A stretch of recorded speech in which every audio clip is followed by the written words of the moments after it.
Bonjour, mon nom est Geneviève Morancy, je suis une intervenante jeunesse et familiale et toujours une maman en confinement. Donc,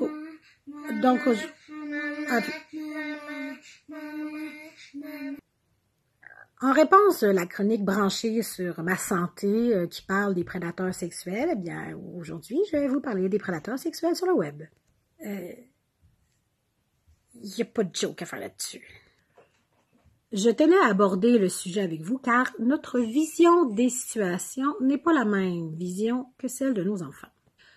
L'autre jour, j'ai eu une conversation très intéressante avec ma fille lorsque je lui donnais son école. On avait un petit exercice à faire qui était de lire des courtes phrases qui décrivaient un chien qu'on devait retrouver. Et ça m'a fait penser à quelque chose.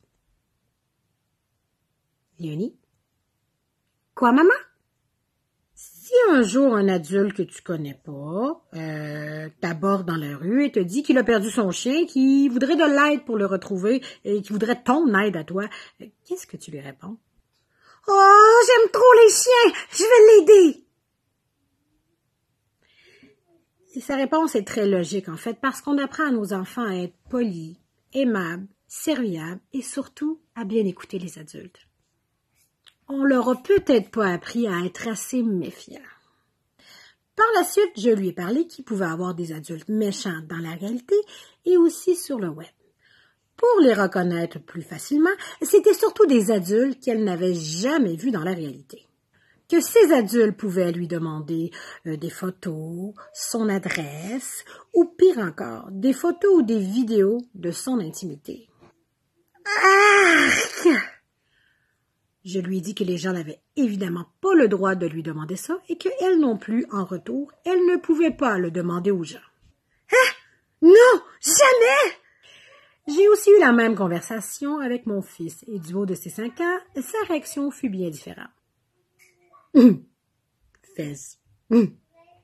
N'ayez pas peur de vous intéresser à ce que font vos enfants sur le web. Parlez-leur rapidement des dangers possibles sur le web. Renseignez-vous sur les applications qu'ils utilisent. De cette façon, j'ai bien espoir que votre enfant comprenne que vous vous intéressez à ce qu'il fait sur le web, que de cette façon, il viendra vous voir en cas de problème ou en cas de questionnement. Et pour vous, chers parents d'adolescents, mon expérience de travail auprès d'eux m'ont démontré au fil des ans que derrière chaque ado se cache encore un petit enfant. Un enfant qui aime ses parents, un enfant qui a envie de passer du temps avec eux et un enfant qui a envie que ses parents soient fiers de lui. C'est juste que l'enfant est bien caché derrière l'adolescent. Intéressez-vous à lui dans toutes les facettes de sa vie et ce, sans jugement. La musique qu'il écoute, ses amis, son choix de sport ou d'activité, son style vestimentaire, ses croyances, ses valeurs et ses convictions, et pas seulement ce qu'il fait sur le web.